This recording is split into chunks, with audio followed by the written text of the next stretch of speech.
എല്ലാ കൂട്ടുകാർക്കും ശുഭരാത്രി നേർന്നുകൊണ്ട് നമുക്ക് അഭിയുടെയും ജാനകിയുടെയും നാളത്തെ നല്ലൊരു പ്രൊമോ വിശേഷം കേട്ടാലോ. അതിനു മുമ്പായിട്ട് ആദ്യമായി കാണുന്നവരുണ്ടെങ്കിൽ ചാനൽ ഇഷ്ടപ്പെട്ട ഒന്ന് സബ്സ്ക്രൈബ് ചെയ്യാൻ മറക്കരുത്. വീഡിയോ ഇഷ്ടപ്പെടുവാണെങ്കിൽ ലൈക്ക് ചെയ്യാനും കമന്റ് ചെയ്യാനും മറക്കരുത് കേട്ടോ. അപ്പം നമുക്ക് നേരെ നമ്മുടെ വിശേഷത്തിലേക്ക് പോയാലോ. അങ്ങനെ ഇന്നത്തെ വിശേഷം നമ്മൾ കണ്ടു. നല്ല 8ന്റെ പണി തന്നെയാണ് അപർണയ്ക്കിട് കിട്ടുന്നത്. അപർണയാണെങ്കിൽ തമ്പീനെയൊക്കെ വിളിച്ചു വരുത്തി വലിയ പ്രകടനം തന്നെയാണ് നടത്തിയത്. ജാനകി തന്നോട് മാപ്പ് പറയണം, തന്നെ മുറി പൂട്ടിയിട്ടതിനും മാപ്പ് പറയണം എന്നൊക്കെ പറഞ്ഞു. ജാനകി ആരാ മോള്? ജാനകി നല്ല പണി തന്നെ അപർണയ്ക്കിട്ട് കൊടുക്കണം. ജാനകി പറഞ്ഞു, മാപ്പ് പറയാം, ഞാൻ ചെയ്തിട്ടില്ല തെറ്റ്, എങ്കിലും ഞാൻ മാപ്പ് പറയാം. പക്ഷെ ഒരു കാര്യമുണ്ട്, അതിനു മുമ്പ് നീ ചെയ്ത തെറ്റിന് നീ മാപ്പ് പറയണം. നീ എന്തിനു ഞങ്ങളുടെ മുറി കടന്നു? അതിനുള്ള കാരണം പറയണം. അത് മാത്രമല്ല, നീ അതിന് ആദ്യം ക്ഷമ ചോദിക്കുക, എന്നിട്ട് ഞാൻ മാപ്പ് പറയാന്ന് പറയണം. ഇത് കേട്ടപ്പോൾ അപർണയ്ക്ക് എന്ത് ചെയ്യണമെന്ന് അറിയത്തില്ല. അമല് ചോദിച്ചു, എന്താടി നിനക്ക് ക്ഷമ വേണ്ടേന്ന് ചോദിക്കണം. നീയാണല്ലോ ജാനിയടുത്തോട് പറഞ്ഞേ നിനക്ക് ക്ഷമ വേണമെന്ന്. നീ ആദ്യം ക്ഷമ പറ, എന്നിട്ട് ജാനിയടുത്ത് തരുന്ന ശിക്ഷ മേടിച്ചെടുക്കാൻ പറയണം. അത് കേട്ടത് അപർണ ഒന്നും മിണ്ടാതെ നിന്നു. ഈ സമയത്ത് അഭി പറഞ്ഞു, എന്ത് പറ്റി അപർണ? എന്താ ഒന്നും മിണ്ടായിരിക്കണമെന്ന് ചോദിക്കണം. ഇത് കേട്ടപ്പോൾ അപർണയ്ക്ക് എന്തേലും പറയാൻ പറ്റുമോ? വല്ലാത്തൊരവസ്ഥയായിപ്പോയി. ഈ സമയത്ത് തമ്പി പറഞ്ഞു, അല്ല അതെന്ത് ന്യായമാ? എൻ്റെ മോൾ അങ്ങനെ ആരുടെ മുന്നിൽ മാപ്പ് പറയേണ്ട കാര്യമൊന്നും ഇല്ലെന്ന് പറയാം. അമല് പറഞ്ഞു, അതെങ്ങനെ ശരിയാവും? ആദ്യം തെറ്റ് ചെയ്ത് ഇവളല്ലേ, അപ്പൊ ഇവളല്ലേ ആദ്യം മാപ്പ് പറയണ്ടേ? അങ്ങനെയാണ് ഇവള് മാപ്പ് പറഞ്ഞിട്ട് ബാക്കി കാര്യങ്ങൾ മുന്നോട്ട് കൊണ്ടുപോയാൽ മതി എന്ന് പറയും. നീ മാപ്പ് പറഞ്ഞിട്ട് പോയാൽ മതി എന്ന് പറയണം. അപർണയ്ക്ക് ദേഷ്യമായിപ്പോയി. അപർണ നേരെ ജാനകിയുടെ നേരെ തിരിവാണ്. അപ്പം നീ എനിക്കിട്ട് പണി തന്നല്ലേന്ന് ചോദിക്കും. പിന്നല്ലാതെ നീ മാപ്പ് പറയാൻ പറഞ്ഞ ഉടനെ ഞാൻ നിന്റെ മുന്നിൽ മാപ്പ് പറഞ്ഞ് തല മുമ്പിട്ട് നിൽക്കും നീ വിചാരിച്ചോ? നീ ചെയ്ത തെറ്റിന് ആദ്യം നീ മാപ്പ് പറ. എന്നെക്കാളും വലിയ തെറ്റ് ചെയ്തിട്ട് നീ ഇവിടെ നിൽക്കും, പിന്നെ ഞാൻ എന്തിനാടി നിന്റെ മുന്നിൽ തല കുണിച്ച് നിൽക്കണമെന്ന് ചോദിക്കണം. ഇതൊരിക്കലും പ്രതീക്ഷിച്ച കാര്യമില്ല അപർണ. അപർണ വെട്ടിത്തിരിഞ്ഞ് അങ്ങോട്ടേക്ക് പോവണം. ഈ സമയം തമ്പീരുടെ അടുത്ത് നിന്നിട്ട് അഭി ചോദിച്ചു, മതിയോന്ന് ചോദിക്കുക. മോളുടെ പ്രകടനം കണ്ടിട്ട് ഓടി ഇങ്ങോട്ട് വന്നല്ലേ, പക്ഷേ അത് ഏറ്റില്ല തമ്പി ഇപ്പൊ തൽക്കാലത്തേക്ക് അങ്ങോട്ട് ചെല്ലാൻ പറയണം. കാള പറ്റുന്ന കരുതി കയറ് എടുത്തോണ്ട് ഇങ്ങോട്ടേക്ക് ഓടി വരലെന്ന് പറയണം. അത് കേട്ടപ്പോൾ തമ്പി പറഞ്ഞു, എനിക്കറിയാടാ നീ എന്നെ കുരുക്കാനുള്ള മാർഗങ്ങൾ നോക്കിക്കൊണ്ടിരിക്കുമെന്ന്. ആണോ? അത് ഇപ്പോഴാണോ മനസ്സിലായത്? നീ ആ മുറി ഫോട്ടോ വെച്ചിട്ടാണ് എൻ്റെ മോൾ അങ്ങോട്ട് കയറി ചെന്നേ. പക്ഷെ ആ ഫോട്ടോ അത് ആരുടെ ഫോട്ടോയാന്ന് എനിക്ക് മനസ്സിലായടാ, ഈ തമ്പിയുടെയാന്ന് എനിക്ക് അറിയാമെന്ന് പറയാം. അഭി പറഞ്ഞു, ആഹാ കൊള്ളാലോ, അപ്പം ആണല്ലേ എന്ന് ചോദിക്കണം. എന്താടാ നിനക്ക് എന്തെങ്കിലും സംശയം ഉണ്ടോയെന്ന് ചോദിക്കണേ. എനിക്കൊരു സംശയമില്ല. പിന്നെ കാണാൻ പോകുന്ന പൂരം പറഞ്ഞറിയിക്കണോ തമ്പി ഇപ്പം ചെല്ലാൻ പറയണം. അങ്ങനെ തമ്പിയുടെ നാണം കെടുത്തി വിടുവാണ്. തമ്പിയുടെ മനസ്സിൽ ടെൻഷനായി. ഇവൻ എന്തൊക്കെയോ മനസ്സിൽ കരുതിയിട്ടുണ്ട്. ആ ഫോട്ടോയും വെച്ച് ഇവൻ എന്തോ ഒരു കളി കളിക്കാൻ തീരുമാനിച്ചിട്ടുണ്ട്. അങ്ങനെയാണെങ്കിൽ അപകടമാണ്. മിക്കവാറും തന്നെ പൂട്ടാനായിട്ടുള്ള ശ്രമമായിരിക്കും. ആ സക്കീർ വക്കീൽ ഇവനെല്ലാം ചേർന്നിട്ട്. അതാണ് ആ വക്കീൽ തന്നെ ഫോട്ടോ കാണിച്ചത്.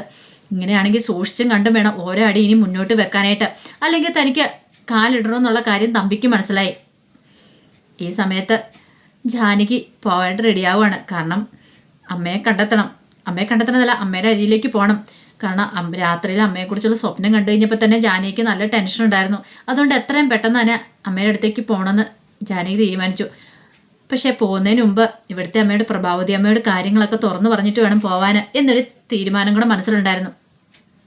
അങ്ങനെ റെഡിയായി കഴിഞ്ഞതിന് ശേഷം പ്രഭാവതിയുടെ അടുത്തേക്ക് ചെല്ലുവാണ്. ഈ സമയം പ്രഭാവതി അടുക്കളയിലായിരുന്നു. ചെന്ന് ജാനകി ചോദിച്ചു, അമ്മയുടെ ജോലി ഒന്നും ഇതിനായിട്ടും തീർന്നില്ലേന്ന് ചോദിക്കുക. ഇതിടം പ്രഭാവതി പറഞ്ഞു, അതിനി ഇങ്ങനെ തുടരും. രാവിലെ കാപ്പി ചോറ് ഇതെല്ലാം തയ്യാറാക്കേണ്ടതെന്ന് ചോദിക്കണം. ഇത് കേട്ടപ്പം ജാനകി പറഞ്ഞു, അമ്മ വിഷമിക്കണ്ട, ഞാൻ പോയിട്ട് വരട്ടെ. പോയിട്ട് വന്നു കഴിയുമ്പോഴത്തേന് അമ്മയുടെ ഈ കഷ്ടപ്പാടൊക്കെ മാറുമെന്ന് പറയണം.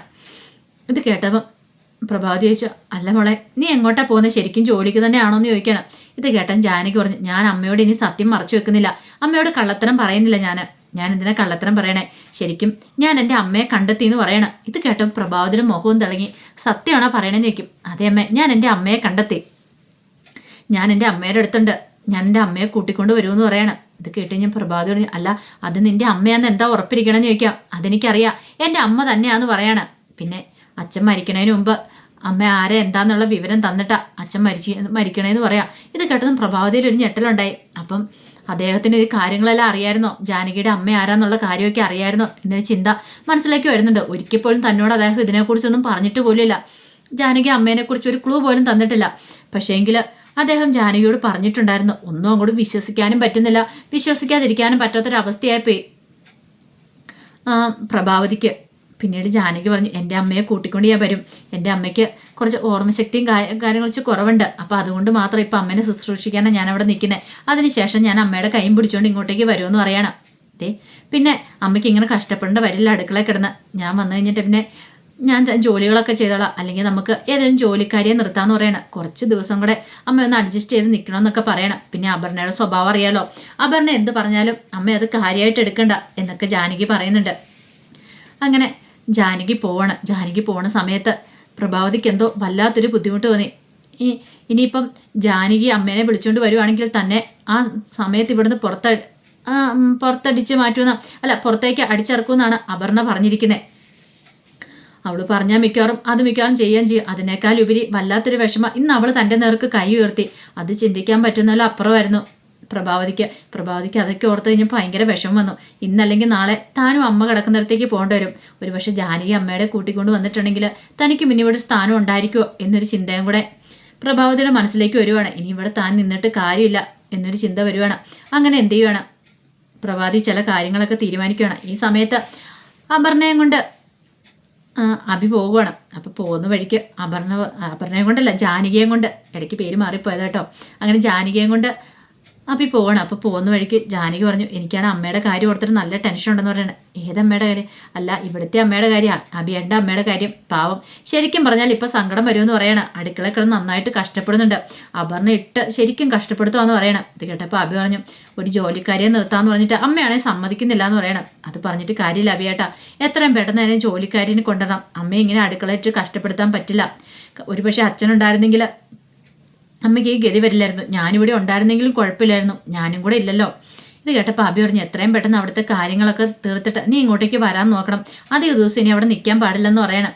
ഇത് കേട്ടപ്പോൾ ജാനകി പറഞ്ഞു, ഞാൻ നോക്കട്ടെ അഭിയേട്ടാ, ഒരു പക്ഷേ ഈ തവണത്തെ കൊണ്ട് പ്രശ്നങ്ങൾക്കെല്ലാം ഒരു പരിഹാരമായിരിക്കും. ഈ ഫോട്ടോ കൊണ്ടുപോയി അമ്മയെ കാണിച്ചിട്ടുണ്ടെങ്കിൽ ഒരു പക്ഷേ അമ്മയ്ക്ക് എന്തെങ്കിലും മാറ്റം ഉണ്ടാകും നമുക്കറിയാലോ എന്നൊക്കെ ജാനകി പറയണം. അങ്ങനെ അവരങ്ങോട്ടേക്ക് പോവാണ്. ഈ സമയത്ത് പ്രഭാവതി എന്ത് ചെയ്തു, അകത്ത് പോയി തൻ്റെ ബാഗൊക്കെ പാക്ക് ചെയ്ത് വെച്ചു. ബാഗിനകത്തേക്ക് അത്യാവശ്യമായ ഡ്രസ്സുകളൊക്കെ എടുത്ത് വെക്കണം. ഡ്രസ്സുകളെല്ലാം എടുത്ത് വെച്ചിട്ട് അങ്ങോട്ടേക്ക് വന്നു കഴിയുമ്പോഴത്തേനും അപർണ അവിടെ നിൽക്കുന്നുണ്ട്. അപർണ പ്രഭാവതിയെ കണ്ടെന്ന് ചോദിച്ചു, ഓഹോ അല്ല നിങ്ങൾ എങ്ങോട്ടായിരിക്കും പോലും ഒരുങ്ങി കെട്ടിയെന്ന് ചോദിക്കണം. ഇത് കേട്ടപ്പോൾ പ്രഭാവതി പറഞ്ഞു, ഞാൻ എങ്ങോട്ട് പോയാലും നിനക്ക് എന്താന്ന് ചോദിക്കണം. ഓ നിങ്ങൾ പോയിട്ടുണ്ടെങ്കിൽ എനിക്ക് അത്ര സമാധാനമാണെന്ന് പറയണം. ഇത് കേട്ട പ്രഭാവതി പറഞ്ഞു, പോകാൻ തന്നെ ഞാൻ തീരുമാനിച്ചിരിക്കുന്നത്. പക്ഷെ പോകുന്നതിന് മുമ്പ് എനിക്കൊരു കടമുണ്ട്, അത് അങ്ങോട്ട് തീർത്തിട്ട് പോകണമെന്ന് പറയണം. മുമ്പ് നീ എൻ്റെ നേരെ കൈ പൊക്കുമല്ലേ ചെയ്തിരിക്കുന്നത്, പക്ഷെ ഇപ്പം നിന്റെ കർണം തീർത്ത് എനിക്കിട്ട് തന്നിട്ട് വേണം പോകാനെന്നും പറഞ്ഞുകൊണ്ട് കാരണം വീശി ഒറ്റ എണ്ണം കൂടെ കൊടുക്കുകയാണ്.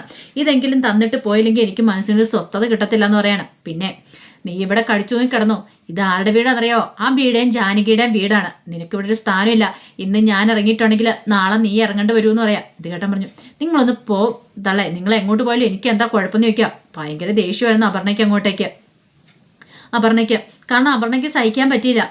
ഈ സമയത്ത് പ്രഭാവതി പറഞ്ഞു, നീ നോക്കിയിരുന്നോ, എന്നാ എപ്പോഴാണ് നീ ഇറങ്ങേണ്ടത്, നീ കാത്തിരുന്നു, ബാഗ് പാക്ക് ചെയ്ത് വെച്ചോളാൻ പറയണം എന്നും പറഞ്ഞുകൊണ്ട് പ്രഭാവതി എന്ത് ചെയ്യണം, അകത്തേക്ക് പോയിട്ട് ബാഗ് കൊടുത്തിട്ടും കൂടെ പോവാണ്. ഈ പോക്ക് കണ്ടു കഴിഞ്ഞപ്പോഴത്തേനും അപർണ ഓർത്ത് ഒരു ശല്യം കൂടെ ഒഴിഞ്ഞല്ലോ എന്നൊരു ചിന്തയായിരുന്നു മനസ്സിലുണ്ടായിരുന്നത്. ആ സമയം മേരിക്കുട്ടിയമ്മയുടെ കണ്ണു വെട്ടിച്ച് അവിടുന്ന് രാധാമണി പുറത്തിറങ്ങുവാണ്. മേരിക്കുട്ടിയമ്മ ഇത് അറിഞ്ഞിരുന്നില്ല, രാധാമണി പുറത്തേക്ക് പോയ കാര്യം. കുറേ സമയം കഴിഞ്ഞിട്ട് നോക്കിക്കഴിഞ്ഞപ്പോഴത്തേനുമാണ് രാധാമണിയെ കാണുന്നുള്ളതെന്നുള്ള കാര്യം അറിഞ്ഞ്. ഇത് കഴിഞ്ഞപ്പോൾ മേരിക്കുട്ടിയമ്മയ്ക്ക് ആകെപ്പാടെ ആദ്യമായിപ്പോയി.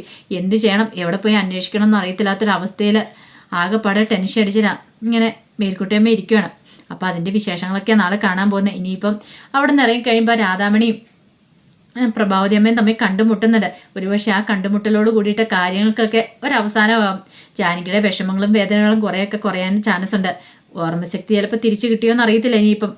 കാരണം മോളേന്ന് വിളിച്ച് രാത്രി ഉറക്കത്തിൽ നിന്ന് ചാടി എഴുന്നേറ്റിട്ടുണ്ടായിരുന്നു. ഒരുപക്ഷെ സംസാരശേഷിയും തിരിച്ചു കിട്ടുകയാണ്. ചിലപ്പോൾ എന്തെങ്കിലുമൊക്കെ മനസ്സിലേക്ക് ചിന്തകളും വന്നോട്ടുണ്ടായിരിക്കും. അതായിരിക്കും അങ്ങനെ ഇറങ്ങിപ്പോകുന്നത്. അപ്പോൾ അതിൻ്റെ വിശേഷങ്ങളൊക്കെ കാണുന്നത്. ആ വിശേഷങ്ങൾക്കായി നമുക്ക് എല്ലാവർക്കും കാത്തിരിക്കാം കേട്ടോ. ഒരിക്കൽ കൂടി എല്ലാവർക്കും ശുഭരാത്രി നേർന്നുകൊണ്ട് നിർത്തുന്നു. നന്ദി.